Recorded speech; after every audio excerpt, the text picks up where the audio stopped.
Hello, and welcome to The Fool and the Philosopher. The Philosopher and the Fool in Exile. So you know the way a lot of people die? Like, potentially thousands a year? Tens of thousands a year, even? So, I don't know if you've ever heard of a YouTube channel and maybe a TV show, book. It's called The Missing 411. No. It's a guy, he's the guy that investigated this, was it the Smoky Mountain, where the boy was in the nature park and he got kidnapped by the tall, hairy figure. Yeah. And the dad was able to track them and then nobody helped him and kids just never been found. So he's the guy that did the investigation on that. Yeah. And he does investigations on disappearances in nature parks. And there is a lot of them, like thousands upon thousands a year. And what's interesting, though, is if you can say, wow, there's something going on in the parks. There's Bigfoot, there's whatever. If you map caves to disappearance locations, it's basically identical. And so karst landscapes also have this issue. Well, that's where caves are. Just disappear into them. Where they fall down holes, get wedged, or they explore a cave and can't get back out. They get lost. No, one of my nightmares in there, no glaciers with the crevice, falling down there and just getting wedged. So, around here, we have, Golden? I don't know what it is. It's like, well, it would have to be, what's stratified rock called? I forgot the name. Sedimentary. Yeah. So we have sedimentary rock around here, but it's shattered. And so we have cliffs where the face peels away and it leaves a wedge. And I was thinking, I'm walking back there, and it's not hard to get to. And it wouldn't be hard to rescue someone from there. But there's so many trails and so few people on them. Yeah. You could like die of exposure just getting wedged in one of these things. And I was thinking about that. I walked to the edge of one and looked down. It's like, you slip down this thing. Mm-hmm. You're just stuck there with less than a kilometer away from houses. You're like, it's like a minute walk to the nearest house. And you could just die there and no one would ever find you. It's just, I mean, they'd find you eventually. They'd find your skeleton or something, but it's freaky. One of the most disturbing caving stories I heard about, this guy was going caving, and he's like one of those crazy cave crawler people, and he's going through it, and he sees a pair of boots in front of him, and he's like, okay, and he's looking with his light. He's like, I can't really get around this. What's going on here? And so he's like, there's enough space for me to back up out of here, and I'm going to have to back out, and going backwards sucks, but that's what he's going to have to do. He's like, I'm going to remove this obstruction. So he grabs the boots, and he drags it, and he's like having trouble seeing, and continually drags it, and he drags into an area where it's like more open up. And there's a pair of legs as well, and it's like skeleton, and that's how he's able to drag it. And a never caver went in there and got stuck. I remember the story, the longest cave in the world. They sent, I think it was a woman, because men can't typically do the extreme caving, because it's just so small. Yeah. That she was exploring the longest cave in the world, further than anyone had ever been. Yeah. And she got to a point where she had to get into this really weird position to move, because these splunkers that get like they're splunking where you got your torch and you're going down and down, and you die of asphyxiation. You should probably have a lantern, but you're going down and down. That's one thing. But there's people that they basically vibrate across the ground through like cracks because they can't move. But she was in this really weird position to keep moving. And to get her where she was, she had to be lifted into a hole in the wall in the first place by her friends. So she's been going for ages and like hours, I think. Yeah. And she comes across a skull, like a skeleton. And she has a headlamp, so she can see the whole skeleton. Yeah. It's coming towards her. And it's in the exact mirror position that she's in. Christ. And she's like, huh. And so what she discovered was that it isn't the longest cave in the world. It's actually the longest tunnel. Oh. I don't know if anyone's ever completed it, but they have come. Yeah. They have met in a sense. I think with the disappearance, like that's freaky. Like you just getting stuck in the caves, flunkers, or those wedges. But you know, in Mexico, where we were by the pyramid, there's those giant water things, and like you can swim in, and that's probably a source of fresh water or something. Yeah. I don't think I can ever go in those again. Oh, after learning about the octopus shark. Well, I don't even know if it's octopus, but people just disappear in them. Yeah. But well, whatever, it's like the octopus shark is it doesn't have to be a creature. Yeah. It's the phenomenon that people randomly drown in these holes, which I've completely fled my mind what they're called. Yeah, those caves are really interesting. Like, they're filled with water. But there's theories that they extend from, like, Mexico to Canada. Yeah. And that's crazy. Because the Oak Island caves are theorized to connect at least into the States, but potentially into Mexico. And because they don't think... if I remember Assassin's Creed correctly, they don't think the Templars went through Oak Island. No. They think they had a different entrance. And then after Connor blew up the caves, the only way in was through Oak Island. The thing that annoyed me the most about the Oak Islands is they kept drilling into it. It's like, we're finding samples of stuff. You've destroyed everything that's in there, you know. It's like, there's layers of paper. Yeah, it's probably... I'm also... The whole TV series where they're, like, using daggers and, like, trying to... You've drowned the whole treasure site. Like, even if you get the cash, it's going to be a mess. Because there's a long TV series about the thing. So what I didn't know about the Great Pyramids, they're not fully explored, for one thing. There's so much about them. But so there was a... Well, isn't there, like, just this pit underneath them? Yeah, there's tunnels under them, and they think there might be caves, even. Or they know there's caves, I'm not sure. There's also just a pit trap. But, there's two chambers. One's called the King's Chamber, one's called the Queen's Chamber. And the King's Chamber has these shafts which go outside the pyramid. Yeah. And how that was confirmed was, I think it was by Napoleon's soldiers figured it out, that they were climbing the pyramid, and they found these holes. Yeah. Like, they were looking for the holes. And because they're like, these probably link up to the holes in the King's Chamber. Yeah. And they took cannonballs, and they rolled them down the holes. Napoleon soldiers had a field day in Egypt, didn't they? Yeah. So, I don't know how dangerous that'd be to be inside the King's Chamber. Just these... But yeah, so there's these shafts. But the Queen's Chamber doesn't have any shafts. So there was a Freemason who theorized that the King's Chamber was built for a specific purpose. And he thought that the Queen's Chamber might have been built for the same reason. And so, doing a little deducing, he said the Queen's Chamber should have the same shaft right here on the wall. Yeah. So he took a hammer, and he started tapping on the walls in that area. And he found a hollow point, and he cut away, and he found another shaft and uncovered another shaft. Huh. So there was at least some renovations done there. But there's also... I think it was related to finding the shaft in the Queen's Chamber, but I'm not quite sure about this.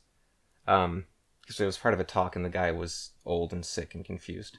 So, I'm not sure if they're linked or not. But that's why I mentioned the first one. But there's this giant stone door in the pyramids. Yeah. And so they bored a hole through it, because they wanted to see what was on the other end. Yeah. So they bored like a little, 3-inch hole or whatever. Mm-hmm. They stuck a camera through this thick stone door, and then light. And they found... They found a chamber, or a little hallway that's about 6 feet long. Yeah. And at the end of it's another door. And they can't get the drilling machinery into that section, so they don't know what's beyond that door. Open the doors. Yeah, and they can't open the doors. It's funny, actually, the pyramid it's called, one of the first explorers, it's like Wesson or whatever, Wesson's Passage, because the 3 pyramids, they all have doors on the same side. Yeah. And this guy knew that. He's like, yeah, the little pyramid has this, the biggest pyramid has this, but the Great Pyramid, I think the Great Pyramid's the second biggest, but I'm not sure. That doesn't really make sense. Anyways, the one furthest off, it should have a door right here, but I can't find it. They've hidden it, and it was apparently, they knew it was hidden. Like, there was records of you just tap a spot and it swings open, like counterbalances or something. So he knew where it should roughly be, and he started drilling. And so the pyramid has this giant excavation, because it's right in front of it. Yeah, and in the pyramid itself, there's blasted away basically part of the pyramid, and he was off by a bit. So then he like tunneled around, and he found the main doorway, and he tunneled into that, and then they got in. Yeah. So the pyramids are quite sealed. Yeah. With the Oak Island, they definitely lost their opportunity. With the pyramids, not as much. But the pyramids are weird. The Egyptian authorities don't want people going around there. No. And I was theorizing why. It's full of traps. I don't know if it is. Okay, there is one trap I do know about, which this might not be in the Great Pyramids, but there's a pyramid trap which is quite common, which is you go down a corridor, and I think it's slanted downhill, and so it's dark, and so you're looking ahead for the canoe steps down. Then you go forward, and there's just a pit. I wonder. It's like a perception trap where you just drop. Right, but so two things. You could be right. I've never heard tell of any traps in the pyramids, so that's my doubt there. But the other thing is, if you were going around in a a modern building, you had no idea what any of the things were for or what anything meant. There's a trap here. There's like this you have like a catwalk. In fact, there's a trap. You can plummet off to either side. That could have been like a garbage flue or something. I was just thinking about some guys going about in the biggest pyramid, right? Yeah. And there's like this little wedge of stone, like it's 2 feet tall, like 3 inches wide, and it's just like wedged into one part of the pyramid. It's like, I wonder what's that about? And grabs it and pulls it, and the whole pyramid just collapses, just gone. Oops, that was load bearing right there. Yeah. Yeah. Or design. I mean, there are some structures. I mean, the pyramids, I don't think could do that, but there's some structures that are actually designed that if you remove a piece of them, they fall completely apart, and they're really strong. Besides that one piece. Well, the keystone and arches. I mean, it's not a trap, but it would happen if you pulled it out. What was I talking about there? They don't want people going around the pyramids. Yeah. So there's this case where a guy he got permission back in the 60s or something to make a movie in the pyramids, maybe a documentary, and they didn't let him film one section of them. Yeah. But there's a panning shot he does where you can see one section that they didn't want him to film, and so you go down, and I think it's in the Osiris shaft. At the bottom of it, you can see there's this tunnel stretching way off into the distance. Yeah. And they didn't want him to film the tunnel. But we have... There's video proof of him filming this tunnel coming out of the Osiris shaft. If you can go into the Osiris shaft today, but there's no tunnel. There's a wall. And there's stuff like, that second door they couldn't get through. Yeah.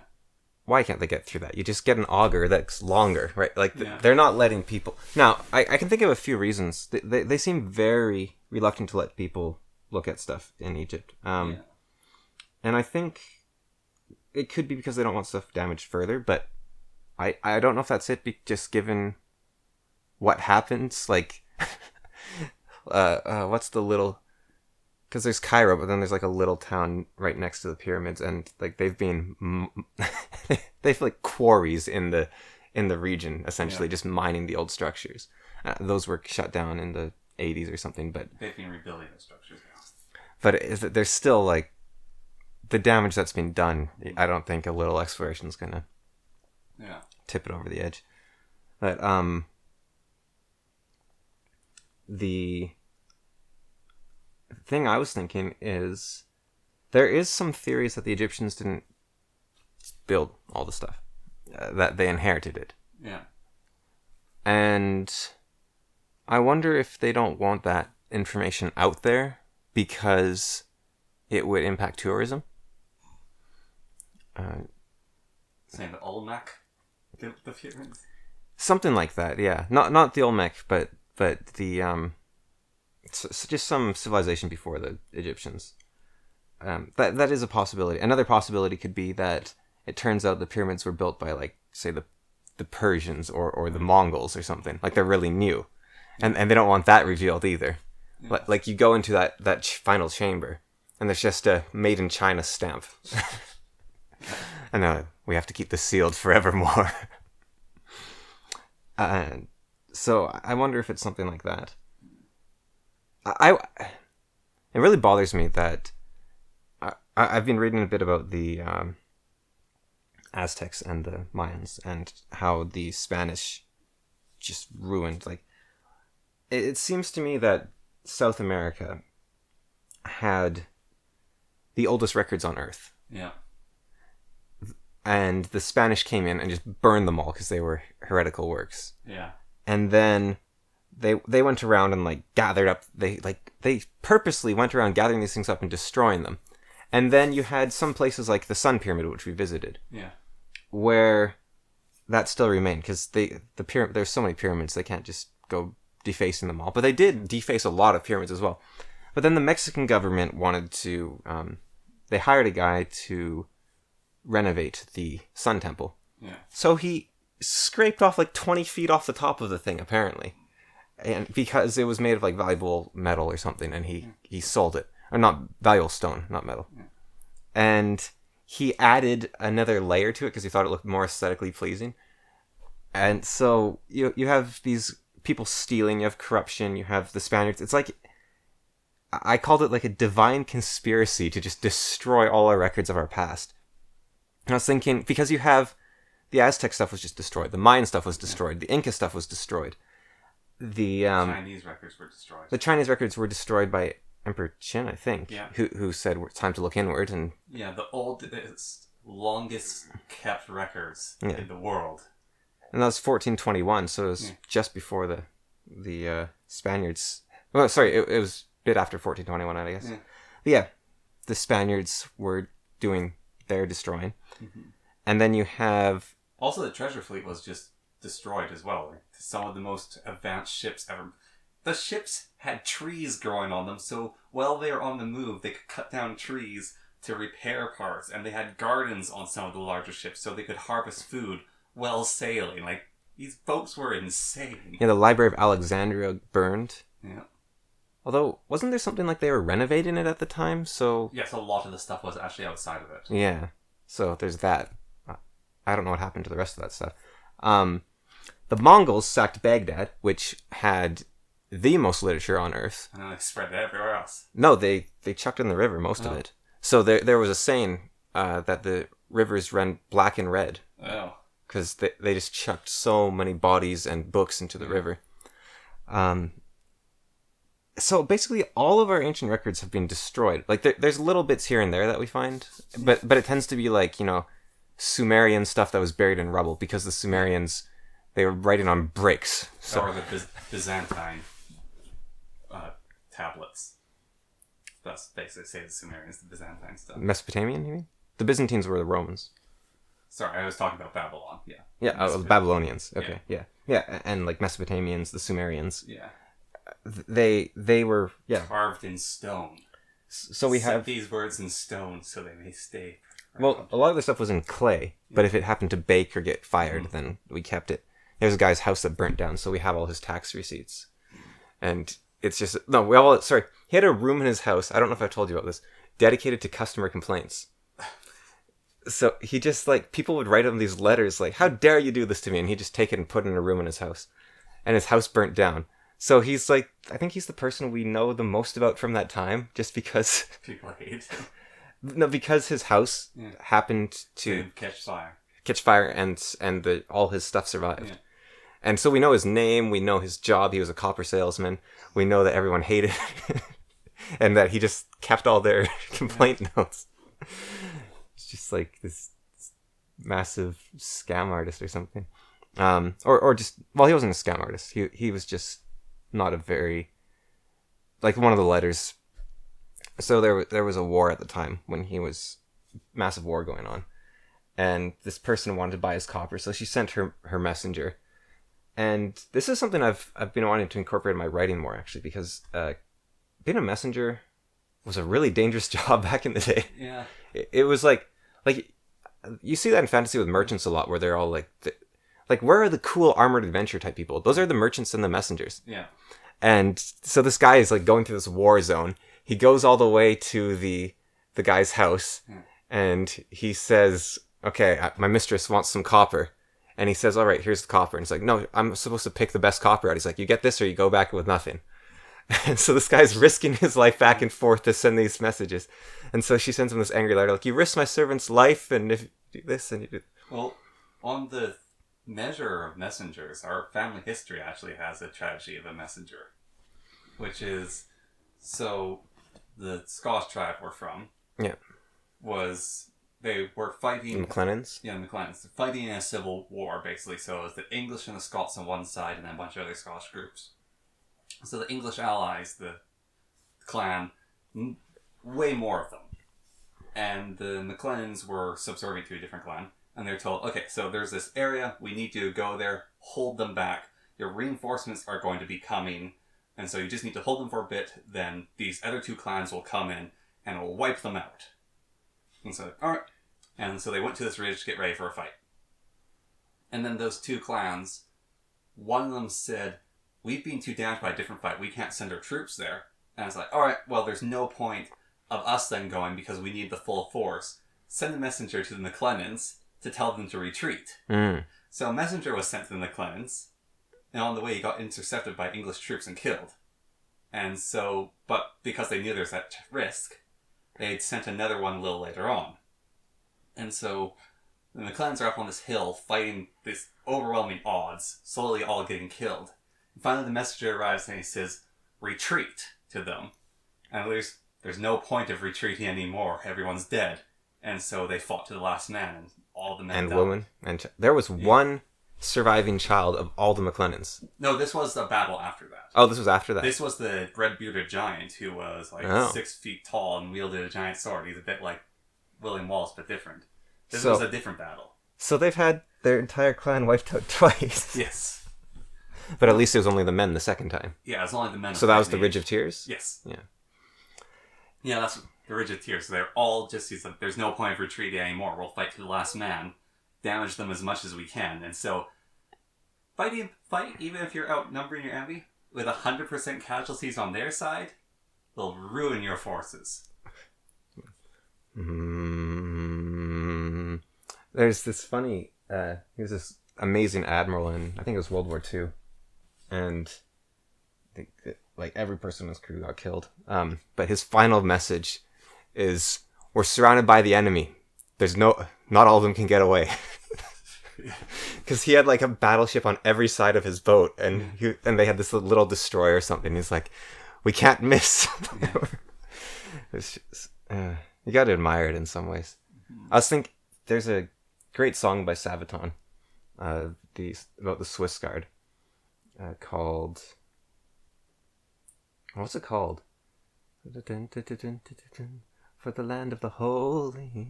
It was 1527. Anyways, great song about the fall of Constantinople. Yeah. And the Swiss Guard in it, they're mercenaries, but they stayed behind when everyone was evacuating and defended the Pope's seat. Which gave the Pope time to escape to a degree, but I think as well as just this is our duty. Yeah. And there's two interesting thoughts. On one hand, you go, that is so stupid. It's just a place. Get out of there. You can't win. You cannot win. There's 127 of you. There is the Ottoman Empire. Yeah. You can't win that. You're not Yu Shun Shin. And even he would have troubles there. I mean, the Spanish horsemen would disagree. Spanish horsemen fighting the Mayan king that got the 10,000 against 52. Yeah, I guess that's true. Yeah, the Incas. Yeah. I don't understand that still. Neither do the people fighting. Yeah, well, we have a diary, at least one diary of one of those soldiers, and he said, I don't know why we won. Yeah, it's one thing for a puff piece of, we beat overwhelming odds, but it's more of the, we won? Yeah. It was written in the journal. And I think, they could be totally overestimating the amounts they fought. But I think the numbers, the Inca had numbers too. Yeah. The Inca are our army's 10,000, and they're there was 10,000. And yeah, so, but I was thinking on the other hand, there's a Sabaton song about these 127 guys. Yeah. everyone that evacuated is dead because it was 500 years ago. Mm-hmm. But these 127 people have a song about them. Also, from a business standpoint, you get what you paid for. Yeah, well... So the other Swiss mercenaries, because that company was bigger than them. Yeah. Well, yeah, Switzerland, I guess. Yeah. Yeah, it's high quality. You pay for these guys. Yeah, well, the Civil War in Canada, it's like 100 of them or something. Civil War? You mean the war with the States? No. The Uprising. The Uprising. That wasn't a civil war. Okay. That was a rebellion. Right, Filthy rebels got crushed by the Scots and the Swiss. Yeah, but in that rebellion, it wasn't that many Swiss mercenaries who turned it.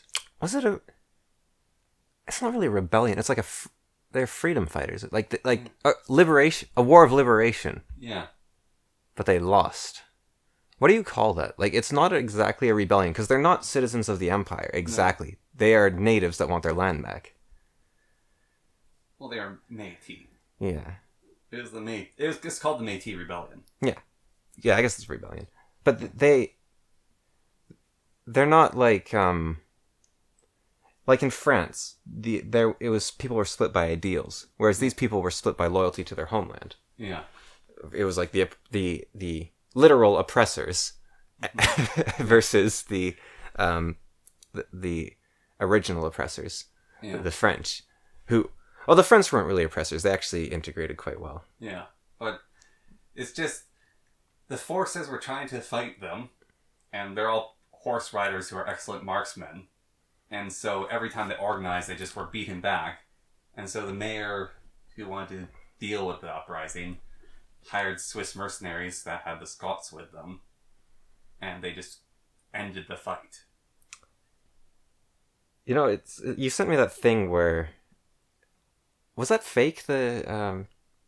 Keep syphilis out of Canada. The next person you sleep with might be American that was real propaganda. Or French. That was real propaganda. But why would you have anti-Quebec propaganda from the Canadian government? That doesn't make sense.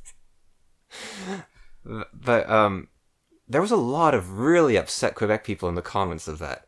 But I saw one comment that really stood out to me, which was, "What do you have against the French?" And the guy said, "Evidence." Evidence. And I didn't realize the Quebec knew that the rest of Canada made so much fun of them and were so upset by it that they kind of earned it in my... Like, they have a veto. Yes. If they give up the veto, we'll stop making fun of them, okay? Yes. But they are the only province in Canada that doesn't have to obey Canada's laws. Yeah. That we're bitter for a reason. Well... Also, I think it's a bit of a... They're above the law. America, right? They had a full-blown revolution. Yeah. They no longer get to be really British. Yeah. However, we get to have a nice little bit of British culture right here in Canada. We get to carry on a good, old-fashioned British tradition. Well, it's kind of weird that you take...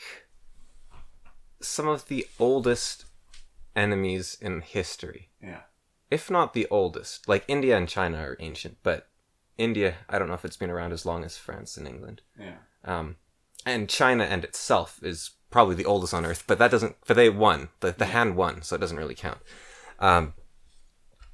But you take one of the oldest rivalries on Earth, if not the oldest, and then you force them to live in one country together. Yes.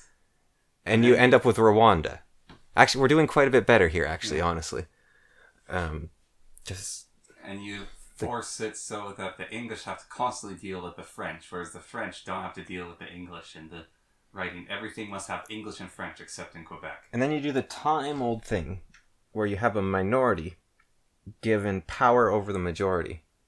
And they're above the law, and there's resentment grows. Like that's exactly what happened in Rwanda. That's exactly what happened in Weimar, Germany. Yeah. And in Canada, if that's all they get is a little bit of ribbing, I think, we're getting our tension out. So we don't have to conquer Quebec. Yeah. I say we let Quebec leave, and then we conquer them. Unfortunately, Quebec has like 40% of Canada's military. Let's take the military back, and then we let them go, and then we conquer them. Because Alberta, makes all the money. So what's Quebec going to do once we kick them out? They're going to just have cheese and maple... Oh, they have all the maple syrup. They have 50% of the maple syrup. Yeah, we can't let them go.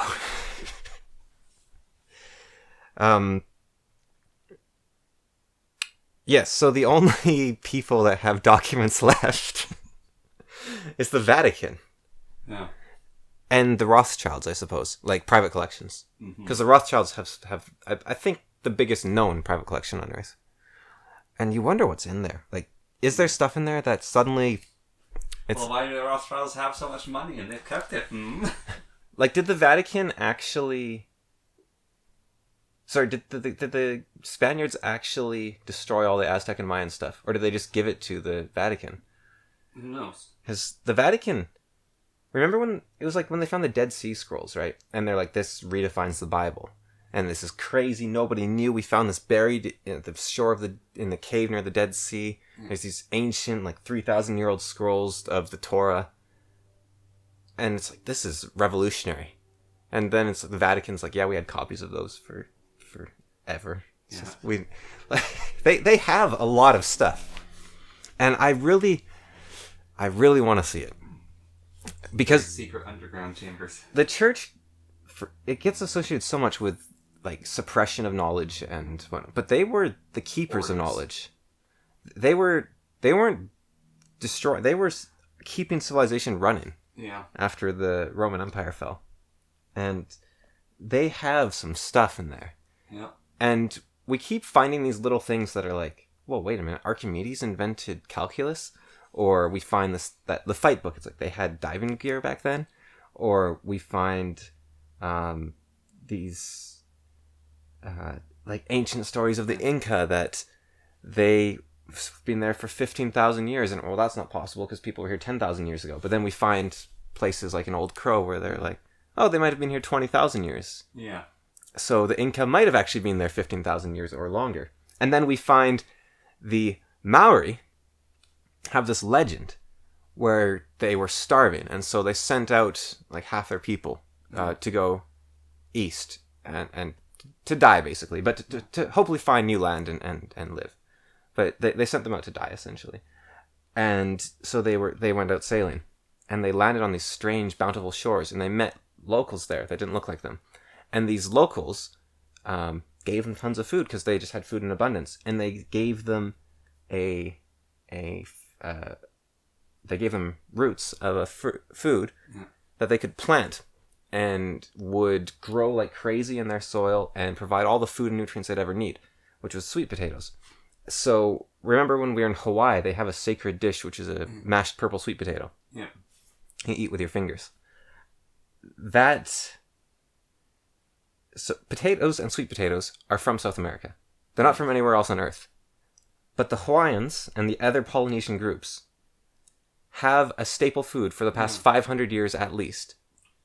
What's interesting is also Japan has that, sweet potatoes. Or they've been in Japan for ages. Like those pancakes we had, they're made with sweet potato flour. And they probably got them from the Polynesians. The Japanese have a unique kind of sweet potato now, which they probably bred over time, which is the Japanese mountain sweet potato. And it's like the most starchy sweet potato on Earth, and they use its starch for a lot of specialized cooking. If you look at the Polynesian spreading, as far as we're aware, they started in like Taiwan, and they went everywhere. Oh, fishy! I didn't realize you're sitting on the floor. They went everywhere, and it appears they actually went to South America and traded with them. And then there's stories of there was a Spanish guy back before Cortez even landed who just went on this boat trip through the Amazon, and he said there was great empires on the shores of the Amazon. He saw these great cities with all these people with golden hair and pale white skin, and he wrote about these in his diaries. And he came back, and people were like, "Whoa, this is crazy," but probably just fanciful, heat stroke, whatever it might be. And 40, 50 years later, when Cortez and everyone else came in for the second invasion, which was in earnest, they went down the rivers, didn't see anything. They're like, oh, we made it up. Now, using LiDAR, I think, we've been scanning the forests. And we're like, there's all these crazy giant ruins of cities that might have rivaled Rome in the Amazon. Yeah. Everywhere. And the Amazon, the Amazon was not a crazy rainforest. It garden. Well, it might have been a garden for a massive empire. Yeah, well, what was that thing with the Amazon, which is... Well, all their stuff's edible. Yeah, and also, like, plants combined with each other. It's like things... So... Ayahuasca is made from one plant growing around another plant. There's, like, tons of plants like that. Rubber. Yeah, rubber, and there's a medicine that they use. Like, there's a story of going to the Amazon and meeting with one of the tribes that's been there forever, and they're like, don't really have much contact with civilization. And so there's an interpreter, he figures out they're talking with them, and they get to talking about medicine. And there's like this really nasty sickness you can get in the Amazon rainforest from bugs. And the interpreter and like some of the crew have gotten it. And so they're communicating to this group. And so they just take 2 plants from a tree that are next to each other, boil some water, throw them in, and give it to the people. And it's like an instant cure for this disease found in the Amazon. And they have these stories of... There's these really... So Orpheus, right? It means black one or dark one or something. Yeah. Which would suggest that... And he was supposed to have come far from the east. And so it suggested that he was like an Arabian, like a Saudi sort of area, potentially. Because he would have been dark, but from the east. So like Eastern Africa, maybe. And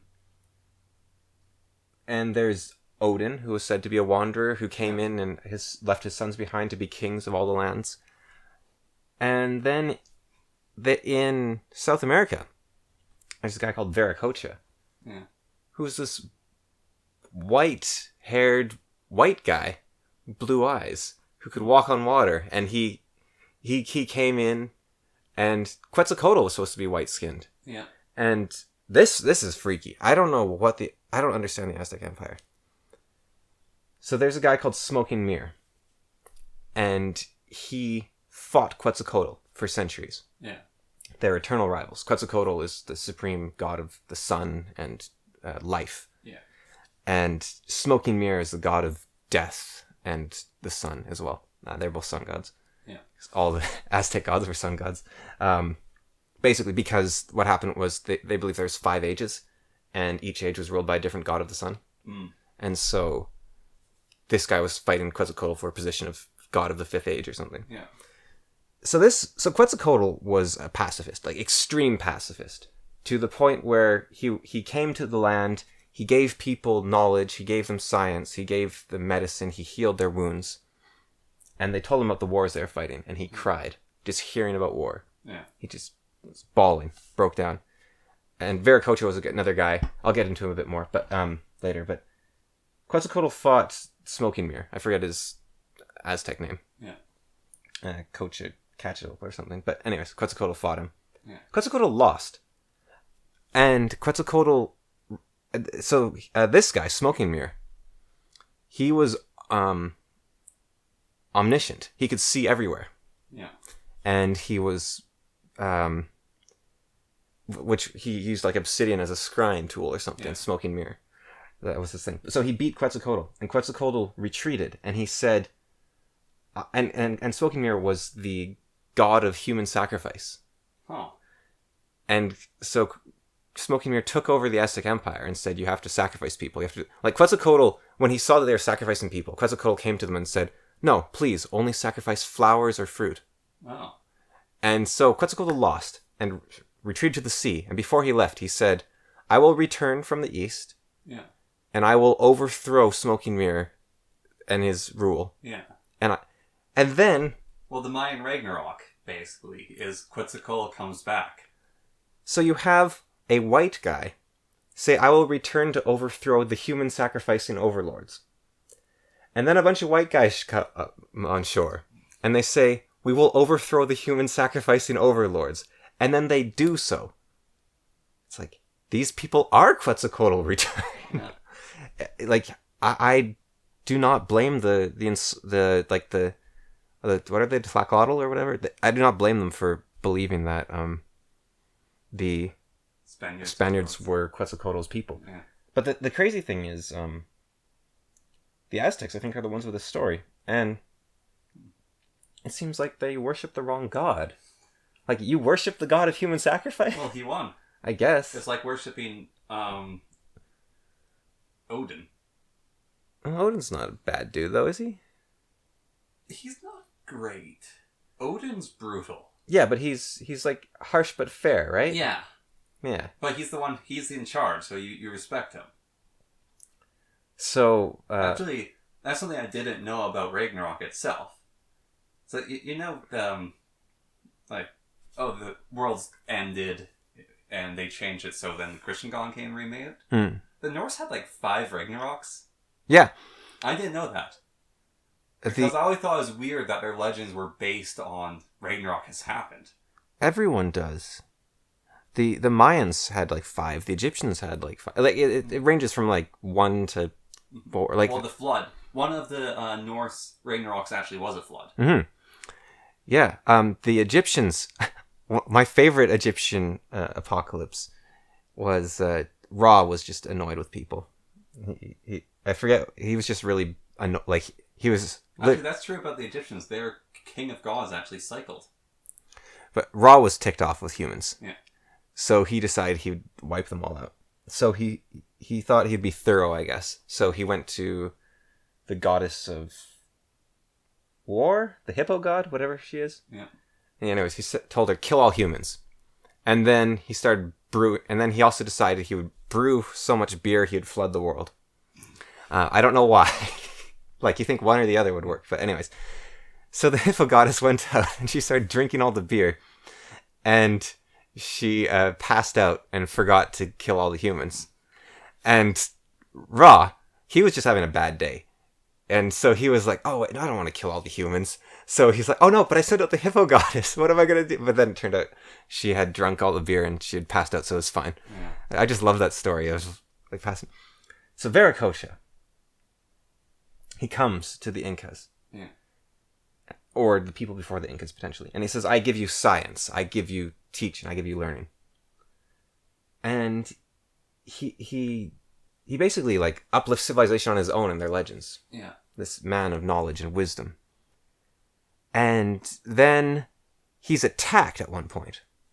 And he goes down and he says, please don't attack me. And they attack him.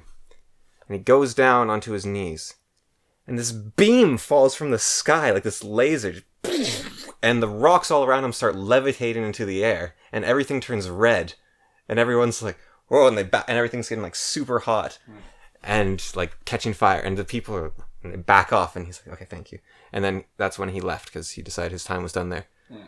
But I was thinking, Odin, Orpheus, Hermes, Quetzalcoatl, Viracocha. The reluctant wizard, the renegade wizard from Christopher Staff's book. Yeah. The what's it called? The Wizard in Bedlam, the Wizard in the Rogue Wizard series. The Rogue Wizard series. Yeah. It's the same. He's Viracocha was an advanced human being who had an orbital bombardment set up on Earth, who went down to overthrow. It's identical to the Rogue Wizard series, and if you look at these legends of Viracocha. Yeah. And they were the legends in an Orson Scott Card book.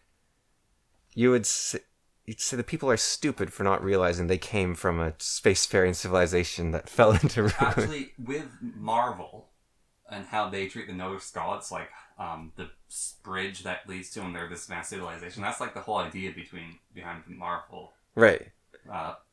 Gods of the Norse. But how come they're not on Earth anymore? They just come to Earth for jollies. Oh. They visit every once in a while. But Odin was supposed to be a guider of men. Yeah, all he did his guiding. I mean, that's the Marvel version. You know what's really interesting? So you've been reading this stuff or talking about it. So I recently watched 2 movies. There's part 1 and part 2. And they're the Disney Atlantis movies. And there's some things that the second movie is not as good. That has some interesting parts to it, but the first movie of a Disney movie has exceptionally high casualties. Their giant submarine had 200 men in it, and when the Guardian of Atlantis attacks it, it wipes out 75% of the crew. And then the firebugs kill another 10, 15 people. Mm. And then there's this massive fight with the Atlanteans fighting the explorers, and the explorers also helping Atlanteans. And the remainder of the crew, besides the main characters, get killed. So it's like, 7 or 8 of the main exploration live out of the 200 that went? But also, Klavnakosh, or Kiavikosh, whatever her name is, the princess, she's 8,000 years old. And so she gets with Milo, who's like in his mid-30s. But also, in the second movie, there's a scene where the old lady, who's the smoker and communicator, gets to land, so they revisit, and these 2 young men show up. It's like, which one of you wants to lead me around the city? It's like, I'll do it. No, I'll do it. And so they go off together, and it's meant to be this, so funny, these 2 young, attractive men are like after this really old lady. But if you think about it, they're most likely like thousands of years old. Stop right there, you pedophile. Wait, you don't understand. Sir, she may appear to be a little girl, but she's actually a 7,000-year-old vampire. We know that. Get out of here. Get her. Come with us, son. You're going to be okay. Yeah, it's basically... But also the second Atlantis movie, they do like a full eldritch horror with the giant devilfish that's controlling the village in Norway. Yeah, well, they go very... Lovecraft. Yeah, that's like very Lovecraft, and then the dust coyotes are terrifying. The Atlantis whole thing, so the Atlantean flood in that story, it's very vague. You don't quite understand what caused the flood, but what caused the giant wave is the king know the heart of Atlantis? He shot a laser from it at a different civilization, obliterated that civilization. However, a wave was formed from the explosion, hit Atlantis, and only the central city of Atlantis survived because of the force field. That's good. Because the whole Atlantean myth is that Atlantis declared war on the world, and then all future wars have been trying to justify that first war. But also, that was what led to their downfall. They were essentially the Fire Nation. Yeah. They wanted to share their goods by conquering everyone else, because we're better than everyone. Let's conquer them. Yeah. And then civilization crumbled. And there's a story of what are those things? Protons. So his name was Helios' son, Praeton. Helios said to him, like, hey, you're a demigod. I'm your father. I'll give you whatever one request you ask, I'll do. Yeah. Whatever you want. I'm bound to answer this to you. And so Phaeton said to him, eventually, like, when you're a man. So when Phaeton became a man, he hiked up to Olympus or whatever, went to Helios, and he said, I'd like to drive your chariot. And Dad, can I have the keys? And Helios said, no way, you can't do this. And he said, you promised. And Helios was like, well, I did make a promise, and you can't break a promise. So he gave the chariot to Phaeton. And have I talked about this? I don't remember. No. But Phaeton flew the chariot. And he couldn't control it. He couldn't hold on to the reins because he's not a god. He's not Helios. Yeah. So the chariot went out of control. And it crashed. Well, I don't think it ever hit the ground, but it skimmed across Africa, scorching it, leaving deserts. And it burned all the people's skins, turning them black. And it caused massive fire to rain from the sky, and everything was hellish and horrible. Yeah. And people said, you gotta do something, And Helios was going to Zeus, like, begging, please, I'm sorry, he's my son. And eventually, people got through to Zeus, and Zeus said, I'm going to stop this. Because Zeus, this isn't talked about enough. Every other god combined is weaker than Zeus. Zeus is ridiculous in Greek mythology. Mm-hmm. So Zeus shot his thunderbolt at the chariot. And it caused this massive crash, and like this massive destruction when the chariot crashed into Earth. And so to stop the world from burning, Zeus sent a giant flood. And that's the Greek flood myth. Zeus sent this giant flood. But it seems very similar to the Atlanteans of, you give someone power beyond their control. Yeah. Like Phaeton, he shouldn't have asked for that. That's like, this is the sun. You're not a god. You shouldn't be handling God's powers. And they really should have gone into the moon and chased after the sun and then jumped onto it. And what they did was they got into the daughter of the sun and they shot down the sun. And then while the burning was going on, they needed to evacuate the people of Atlantis. So they were called the Tucana people of Atlantis. So they grabbed them and they flew to South America. And then Zeus sent a great flood. And then to repent for his destruction of humanity from the flood, he disguised himself as Odin. And Zeus, of course, was missing an eye because he had had to battle Set, his uncle. And so Zeus had lost his eye in that struggle. And so he was injured for a long time after battling Set. But after Timon and Pumbaa raised him, he returned and he wandered out as Odin across the land. What actually is with both the Egyptian and the Norse having the one-eyed god? Because they both sacrificed their eye. Yeah. For internal wisdom. Yeah. Yeah. Yeah, well... Because we talked about this before, Egyptians have that cool eye paint, which is actually apparently like a medicine. The Wujud eye. Yeah. Yeah, well, they have several. They have the Eye of Thoth, which is the moon. Yeah, well, the thing they paint on their eyes is like some magic substance. But then there's the Eye of Horus, the all-seeing eye. So they have the healing eye and the all-seeing eye. Yeah. And, Horus either lost both his eyes or one of his eyes in his battle with Set. He lost one of his eyes. Well, it depends on the myth. Oh. But then Thoth gave him his eyesight back. Yeah. And well, didn't he also give his eye that he lost to his father after he put them back together? That's another one of the options, yeah.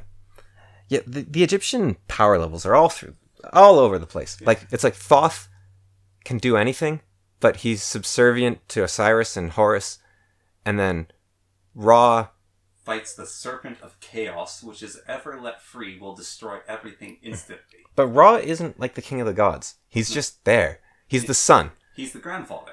Yeah, but he's the sun. Mm-hmm. And Ra is... So Amun-Ra, Ra Set, that confused me so much. I figured it out finally. Yeah. Why Ra has all these aspects is because he's the sun. Yeah. So every day, he's the noon sun, he's Amun-Ra. He's the midnight sun, he's Amun-Set. He's, or Seth.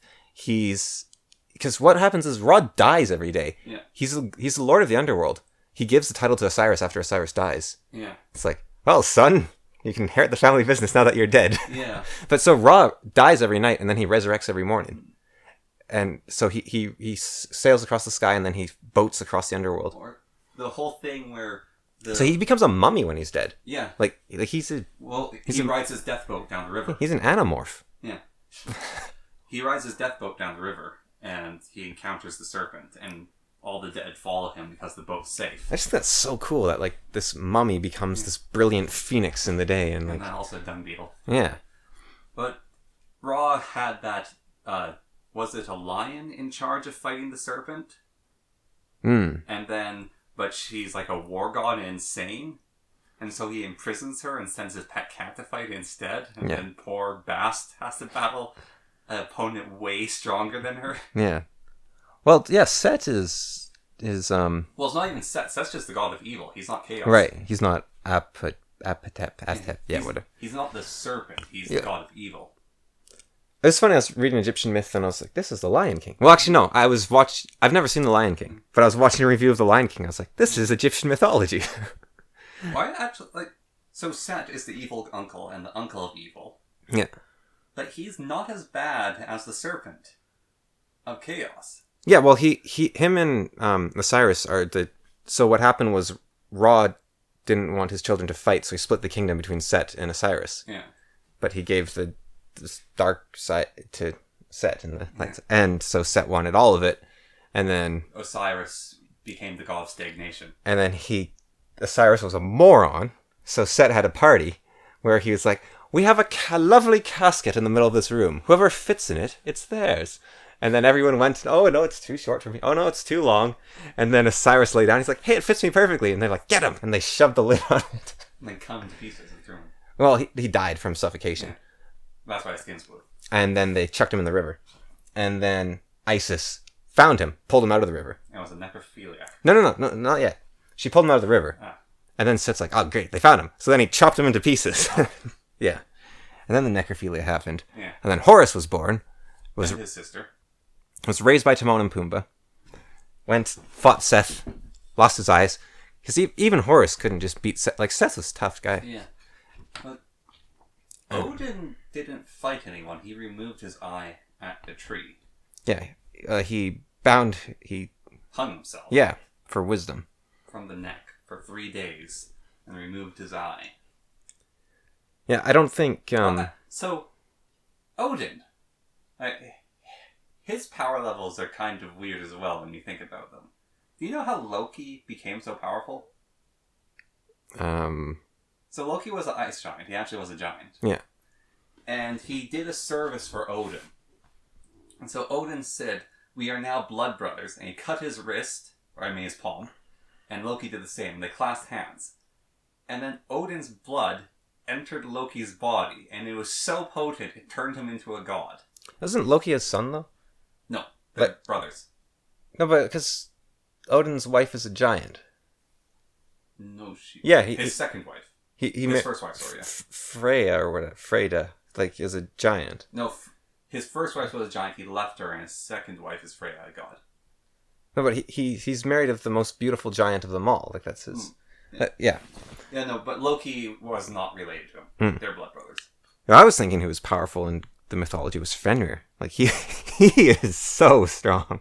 Well, so Fenrir's strong, but that's because they kept trying not to kill him. Because he was Loki's child. Right. Same with the serpent. But at the end of the world, they've bound him in unbreakable chains, and he just shrugs and he's like... Well, that wasn't the end of the world. That was just that point he shrugged, broke free. No, during Ragnarok, he breaks free and he eats Odin. He consumes the sun. So, he eats the sun, and Odin takes his spear, gets on Sleipnir's back, and rides in his mouth to go get the sun out. Yeah, and then he dies. And then Tyr comes, and he kills Fenrir. Yes, well, if you look at some mythologies, Odin actually didn't die when he went to Fenrir. Right. Well, he didn't die, but he lost. Fenrir ate him, and then Tyr had to come save him. Yeah, well, I mean, if there's a giant mouth and you ride into it, like, he wasn't even fighting the wolf, he just rode into the mouth. Yeah. Like, he was probably doing that so, Tyr would save him. Like, he probably set up... Could he just ask? He's Odin. Cameron, he knows the best way to do something. He has ultimate knowledge. He knows all... He's all-seeing. It doesn't mean he knows everything necessarily. All-seeing.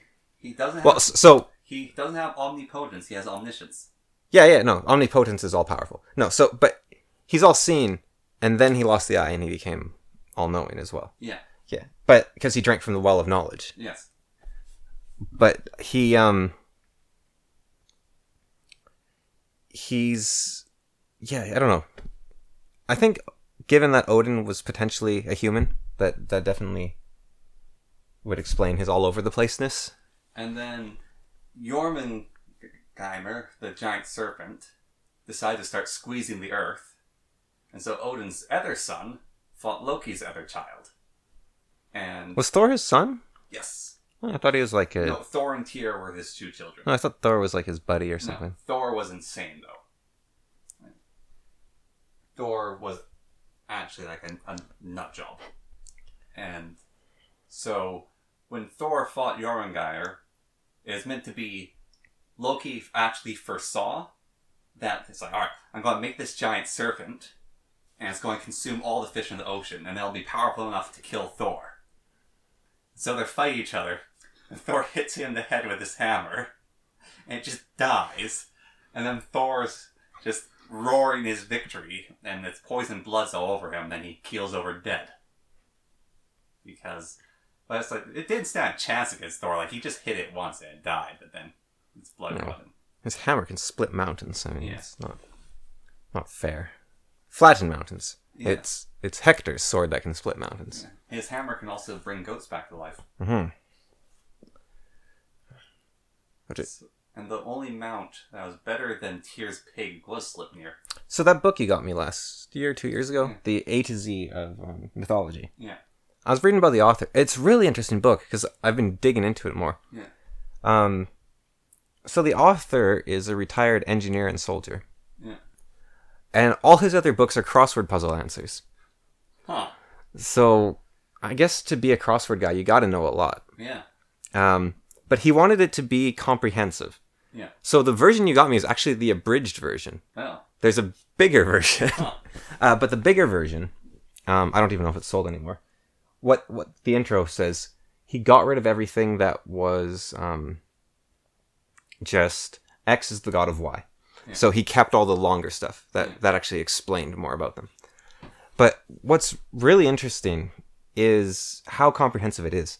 There's myths from up here in that book, like of Crow and whatnot. Huh. Like they're in that book.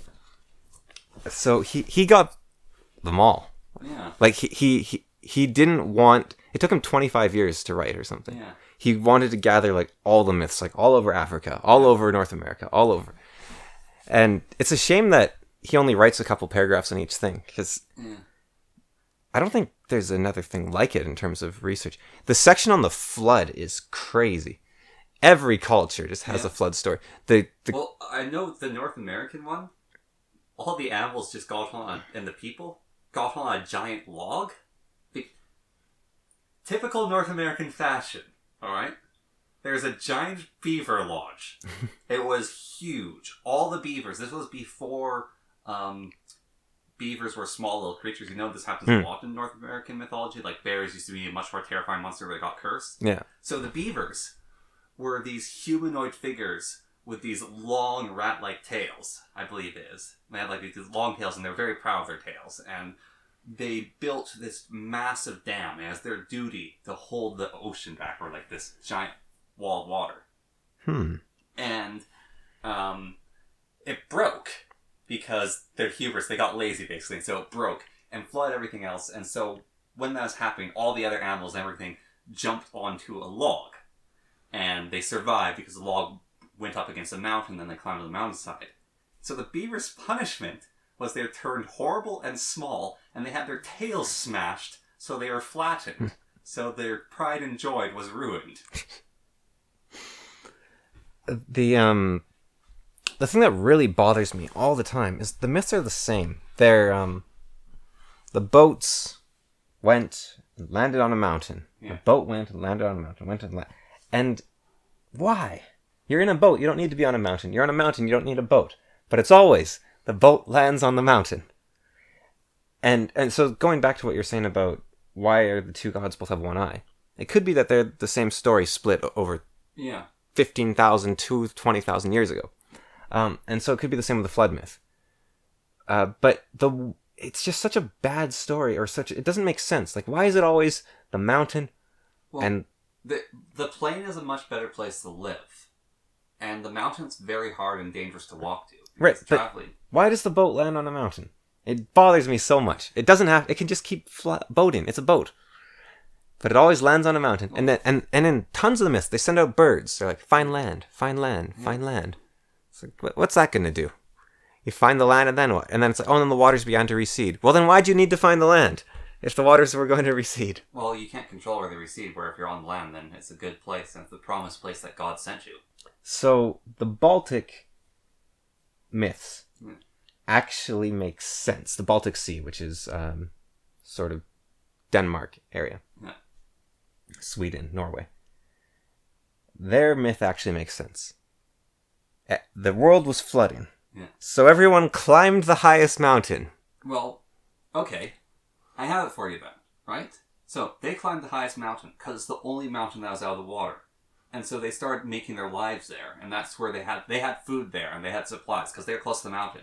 Everyone else, all around the world, was a little screwed because there's no tall mountains like that one. So all their boats went to that mountain where there's other people, and they all got on it, and they lived on the mountain until the waters receded. Maybe, except, here's where their myth, it still has a boat in their myth. They all went to the top of the mountain. Yeah. And then God sent a boat, and they all got on the boat, and they left. But 2 old people didn't want to go. So they stayed behind on top of the mountain. And they were told to jump up and down. And every time they jumped up and down, 7 people appeared. And from all those people, we are descended. So, a couple questions. How many times did they jump up and down? Where did everyone go? Well, I mean, if we go back to your Helios thing, right? Is that boat a spaceship? Well, I mean, that's what I'm saying. Like, if we go back to that, like, the mountain could be Earth. Mm-hmm. But then here's the question. Why wasn't it a flying boat? There's no reason the myth couldn't have a flying boat, so I don't think that's what it is. Yeah. Because the Tucana have a flying boat. Yeah. Quetzalcoatl had a flying boat. The trappers had a flying boat. Do you know the legend about the flying canoe? Okay. So it's a story, but also a legend. And I think it's a Quebec tale. And it's sort of like this Christmassy story. So there's a group of trappers, all like hard trapper rivermen. And they're all in this canoe together. And they want to get back home. And so, but they're really far away from Quebec City.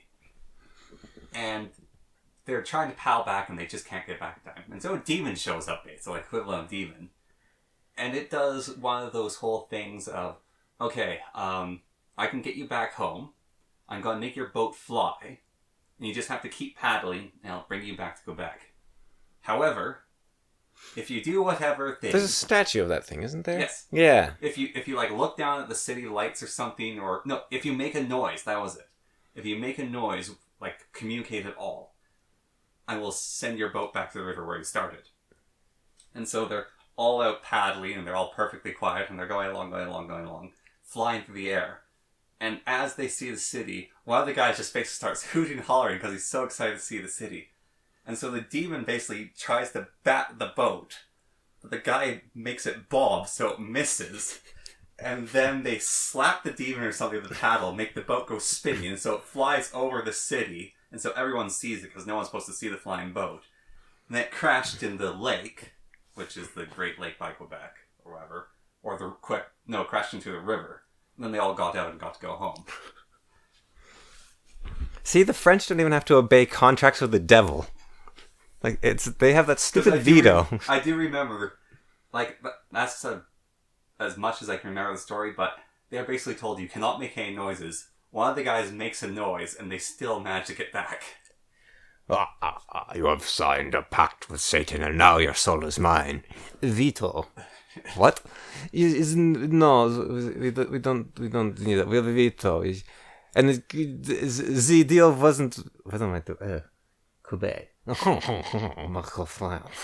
The deal wasn't written on France. It doesn't count.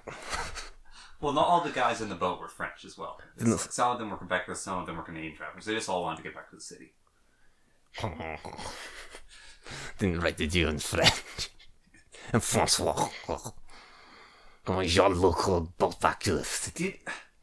I mean, not to harp too much on Quebec, but the actual French from France don't like people from Quebec.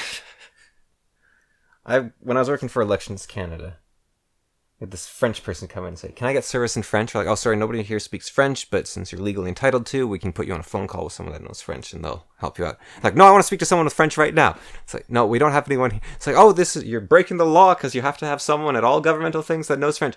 And it's like, "You're speaking perfect English. Everyone in this building speaks perfect English. You're only doing this to get a one-up and say, oh, you're breaking the law."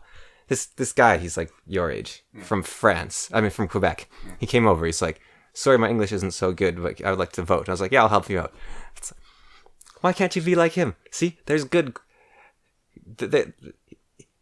See, that is why God hasn't destroyed it. Because I could find one good French person. I was able to go down into Quebec. Well, they came to me. And I found one good French person. That's all God required. And it's good, because there wasn't going to be... I'm sure there's some people from Quebec that are okay. Yeah.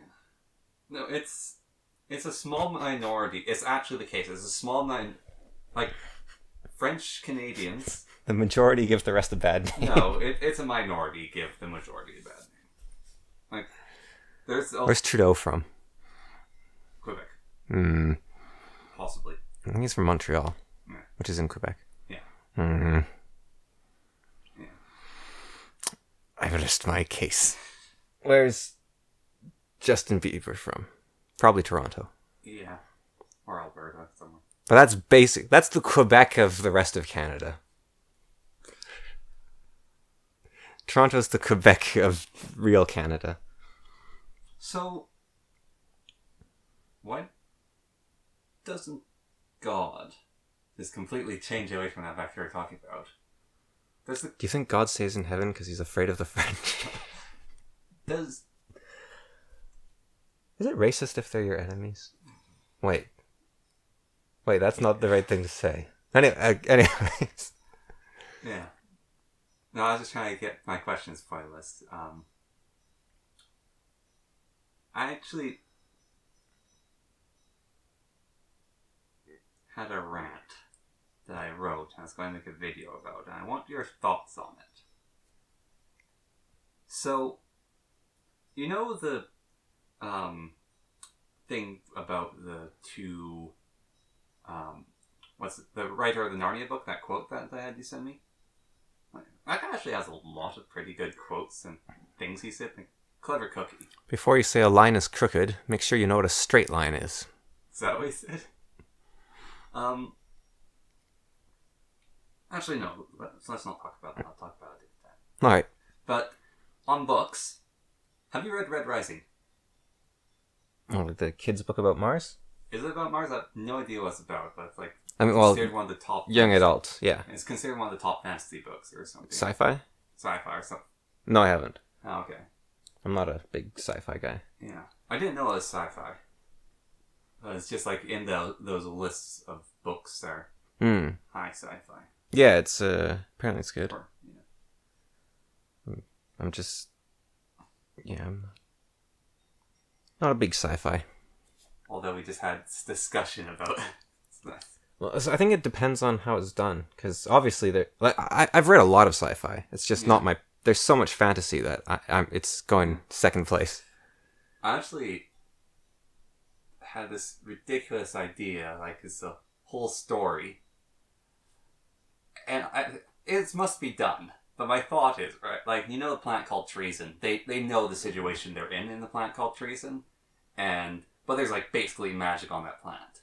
Like, my thought is, you know the whole trope of they send a colony ship and it lands, and they like find something on the planet that's great, and then the big ship comes along, they end up fighting off. Like, you have a ship that crashes onto a planet, and people are like, oh, we're screwed, the ship crashed. But it turns out this planet has magic on it, and people there can learn magic, and that's like this whole big thing. But my thought is, the twist is, so it sort of hints at like there's these sci-fi past, sort of like, oh, there's post-apocalypse, but it's like just full-blown fantasy. And that's book one. And the end of book one is basically the first scout ship of the Empire shows up, and the wizard blasts out of the sky because he's a ridiculously powerful wizard. Then the next book in the series basically has them build a fleet of like magic spaceships and are fighting the Empire that's like coming for them. They're all using spells, so like there's these ridiculously advanced spaceship like fires, I don't know, like the Disintegrator 2000 at their ship. And they have like a wizard who just summons a force field around the ship to deflect it, and like another wizard throws a fireball and it blows up the ship. Cry the ice mark. I mean, did they go full blown to space and kind of... No, but they had airships. Yeah. And in But I just thought, I don't know if it's like, oh, I want this to be subversive, but I just really like the idea of there's this... In Garrett P.I., a troll hits a UFO out of the sky with a club. Basically, my idea is they have lost the past knowledge. And so, like, and magic's not as strong as it should be. And the main character is a necromancer. And why that's important is he can talk to the dead. He's that sort, the more traditional necromancer. Like, he does the other stuff that we have, but he can talk to the dead. And there's these ruins of the old ancient empire that was there. And it's the high age of magic. And the idea is he slowly makes his way into the ruin and talks with like the progenitors of their people. And he finds the stuff out. And also he finds out that basically, so like there's ancient legends that I want to sprinkle in, but there's these three kings, right? The three old kings. And they're like a few generations after the ship crash landed, and one of them's obsessed with the law, another's obsessed with research, and the final one's just a really good ruler. And so the researcher basically goes and finds their old spaceship that crash landed. And he tells the other two about it. And so the guy who's obsessed with the law realizes that, oh, this people are going to come back, and we're supposed to set up a colony on this planet, so I have to get that ready. And the researcher's like, no, why would we get it ready? And so the guy, like the laws above all else, kills his friend who's the researcher. And then the other guy's like, well, what on earth are you doing? And so they have a big magic duel. And the guy obsessed with the law kills the other person. But he's really weakened, and so his final act is he creates this massive curse on the planet that deadens magic, so everyone's way weaker at magic. And so the idea is, like, to start with the scale of magic, like, oh, it's like, sure, you can fireball, but that's not going to blow up a spaceship. And so the necromancer, upon finding this out, goes to the heart of the curse and breaks it. And so that's how they can be on par with the invading spaceships. And him being the necromancer lets him talk to the people, the dead, of, oh, this is our past. TM.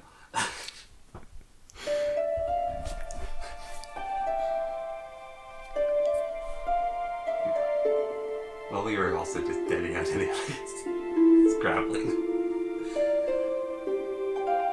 Okay, and we'll leave it there.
you.